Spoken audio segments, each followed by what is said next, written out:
Have you ever asked yourself this question, that the same signs and symptoms and health conditions are spiking in exactly the same rhythm at exactly the same time in multiple different countries?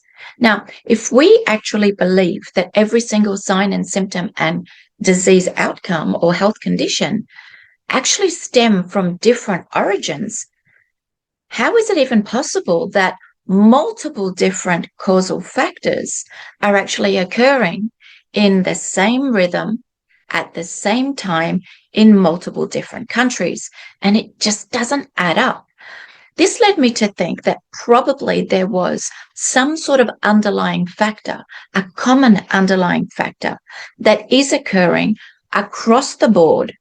And what seems to be different signs, symptoms, and health conditions, if we trace them back, do they actually all originate in the same place? Is it possible that there are actually only a few different causal factors that are actually underlying the same chronic conditions and symptoms that we see spiking everywhere? And therefore, perhaps if there is a logical explanation to where these triggers come from, it starts to actually make sense. This puzzle starts to make sense that maybe there are just a couple of causal factors.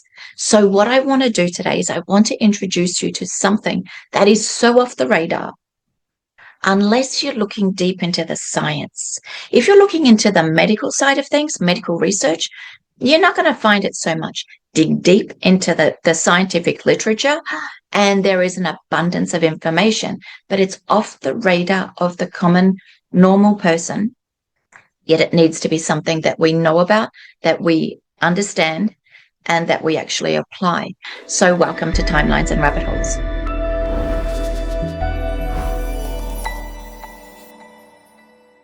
I need to say, disclaimer, is for educational purposes only. These videos are not to diagnose anybody and not to replace your doctor.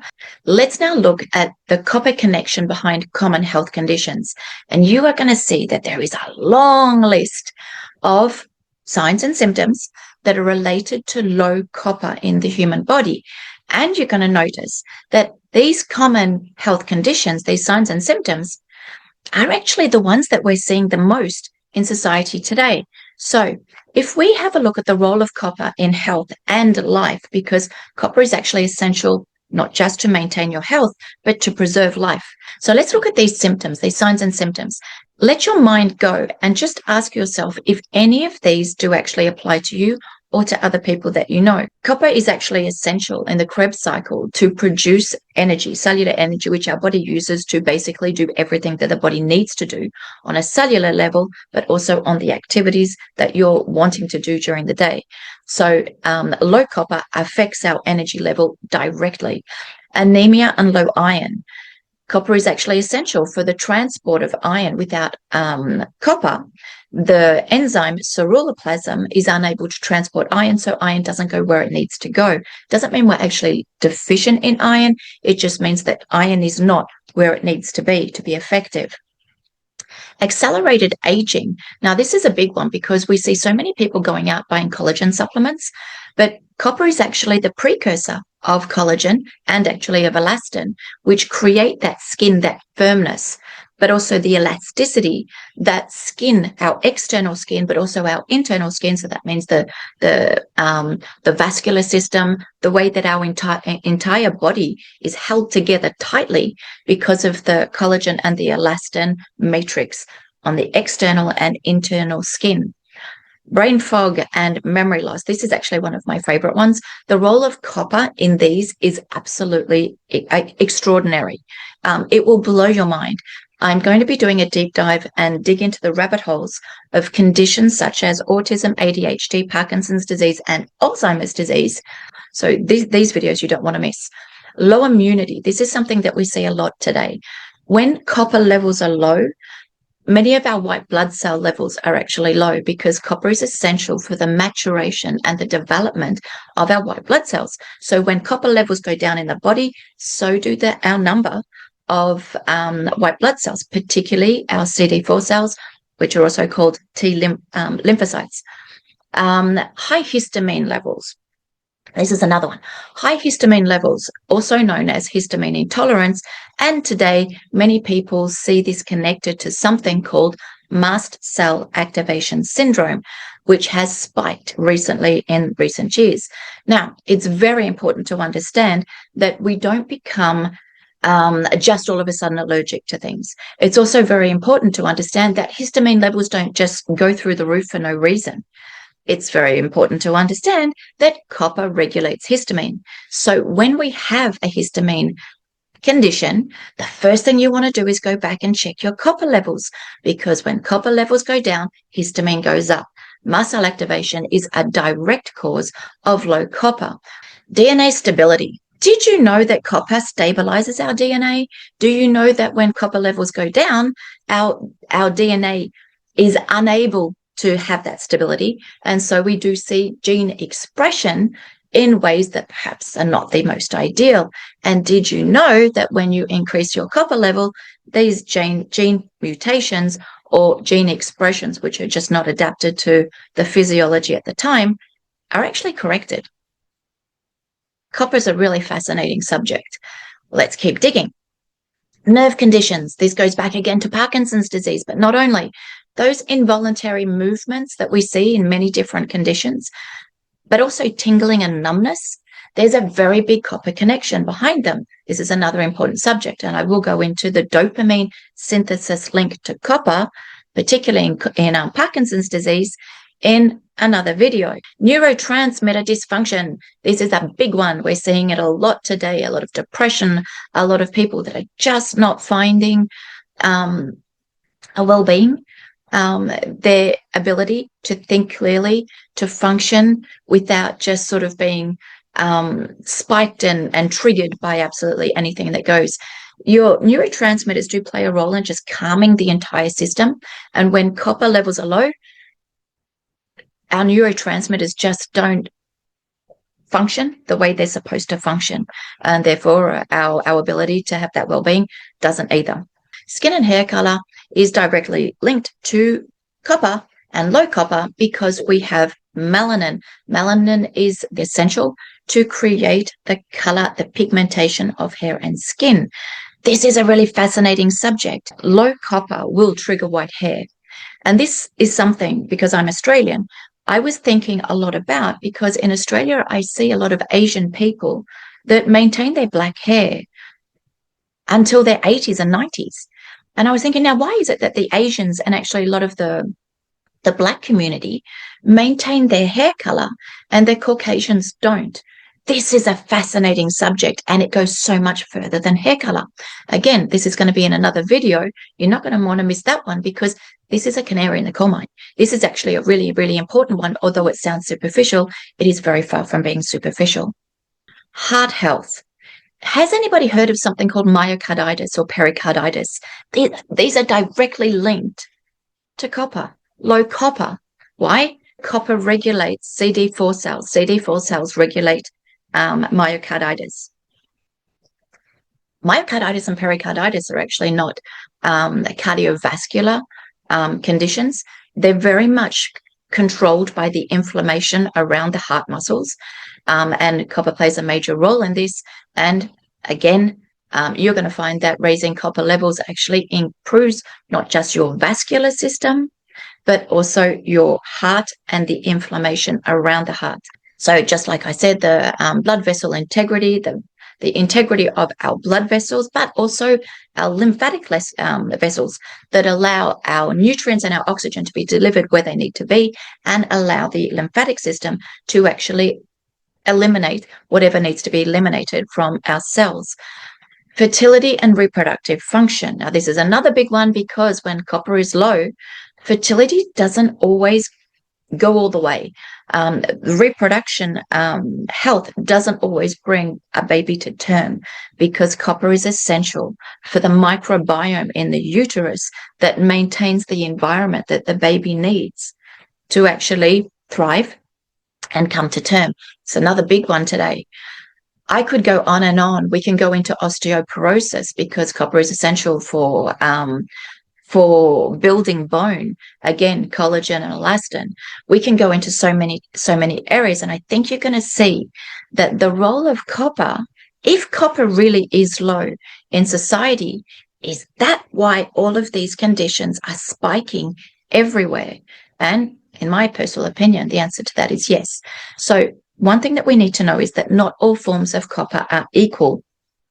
Copper exists in many different forms. So we have something which is called bound copper, and it is ideally something that we would have to build our body and to restore our health. We do not make copper. We have to ingest it through our food and through our drinks, meaning that if copper is no longer in the foods and the drinks that we consume, our copper levels will go down. Now, the form of copper that we need is the copper that comes from food and from drinks. Certain drinks like tea are very high in copper.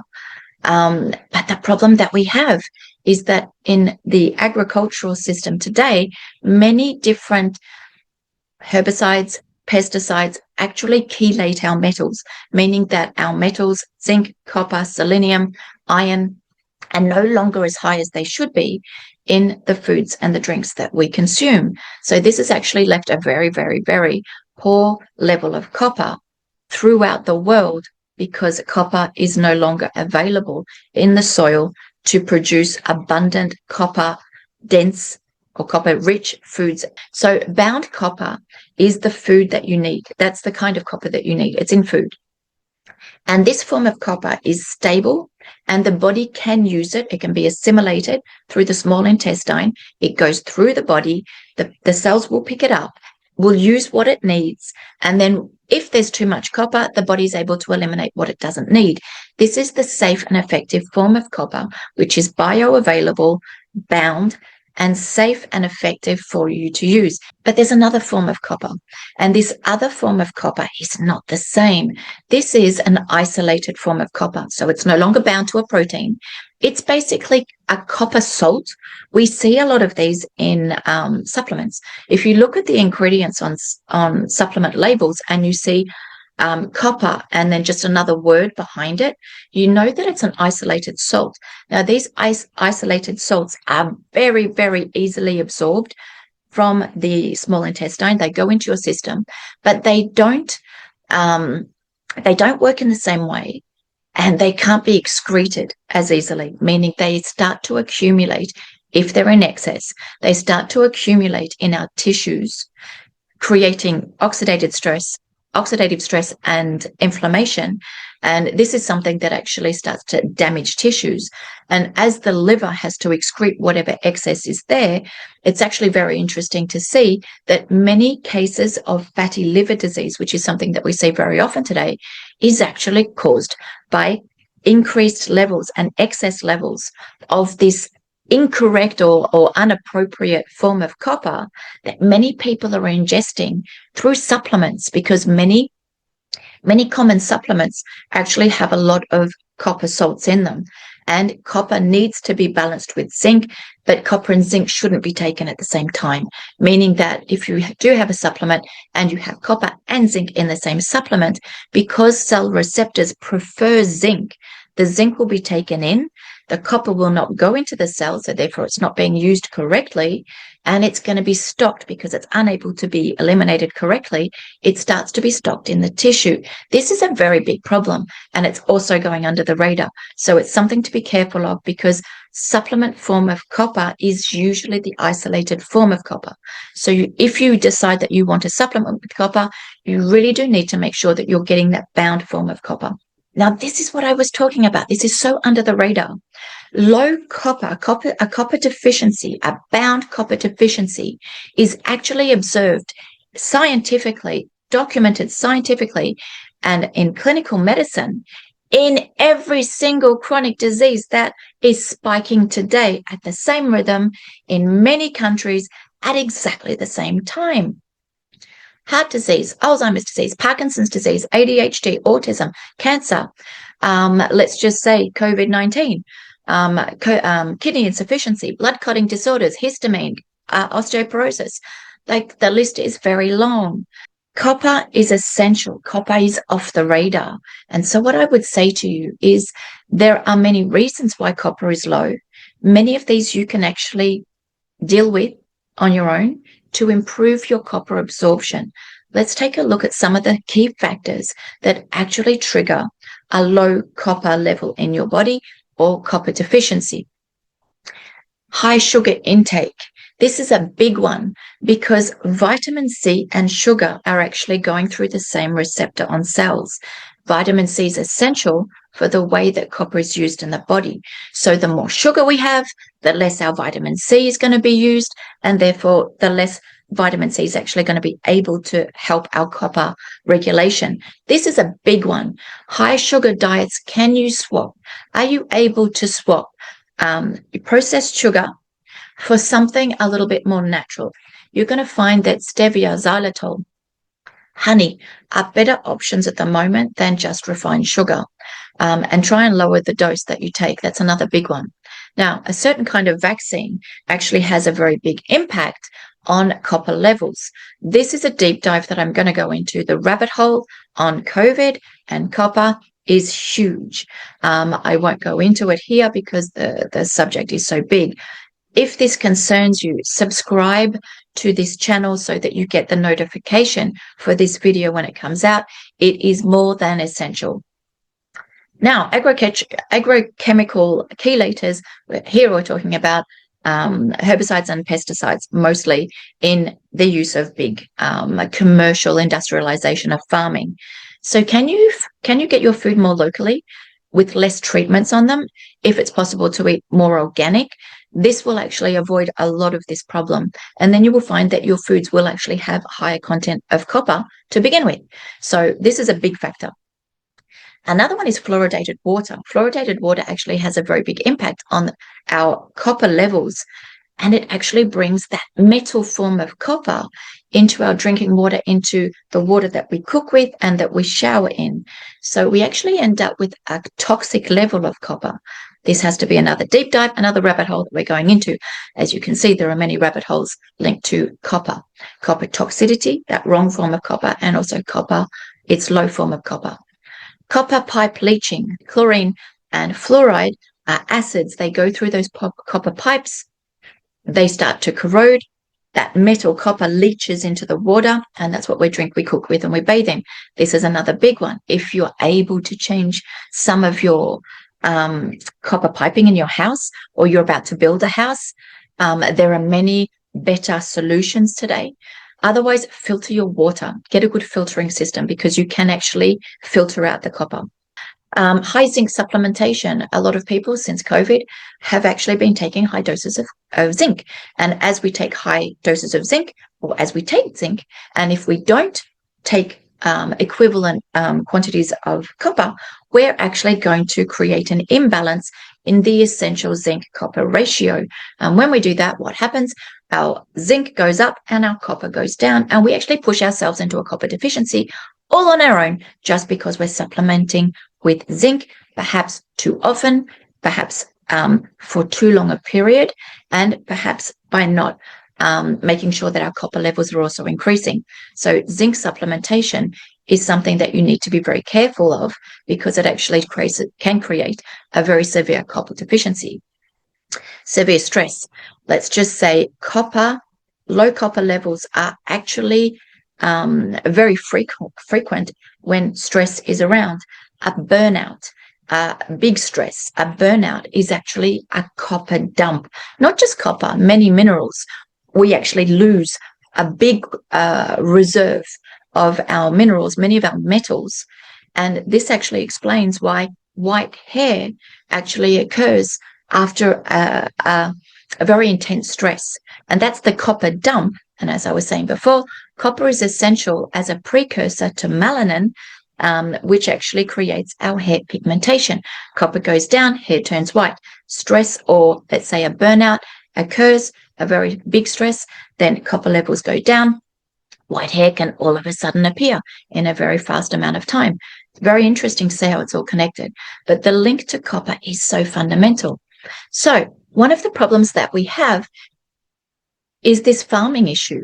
We have a problem. Although copper comes from food ideally, the problem is our foods no longer have the quantity of copper in them that we need. So I know from experience, because I was the copper deficient person who was in reanimation, because heart rhythms are also related to low copper. I was in reanimation in 2016 because of my very low copper levels. So what I'm telling you today is not things that I'm reading on the internet. I do read through the science, obviously, but I've been through this process. I know the symptoms. I've lived through the symptoms. I can talk about the symptoms, and I actually do talk about the symptoms in my book, Get Well Fast. I actually go into all of the symptoms and how I went down and how I got my health back. However, food is very hard to bring your copper levels back up, because the amount of copper that you need to basically correct all of the copper dysfunction in the body is just too big. There's too much copper missing, and it's very hard to bring that amount of copper in through food. So I turned to copper supplementation, and copper supplementation, to be perfectly honest, just didn't work for me. I turned finally to one supplement, which is called Copper Synergy Repair. And although I was making sure that I had other things in my diet that would help copper be used, I actually found this supplement. I actually am part of the Copper Synergy creation team, because the formulation that we need in our body, so that copper is assimilated correctly, and I'm talking about the bound form of copper, the bioavailable form of copper, is available in our body, but it's actually in a synergistic form, meaning that the other elements that copper needs to be transported, to be assimilated, to be transported to the cells where the copper is used correctly and safely. And when there is too much excess of copper, the body is able to eliminate it. This didn't exist. It does now. It's called Copper Synergy Repair. And this is the copper that I used. And this is the copper that didn't just bring my health back. I have now an abundance of energy. I have clear thinking, my vascular system, my skin, everything that I have had basically that was signs and symptoms and health conditions linked to low copper basically were corrected. So this is the only form of copper that actually worked for me. So therefore it is the only one that I will actually say, if anybody's looking for a copper supplement, this is the one that I would suggest. Thanks for joining Timelines and Rabbit Holes. I'll see you in the next video.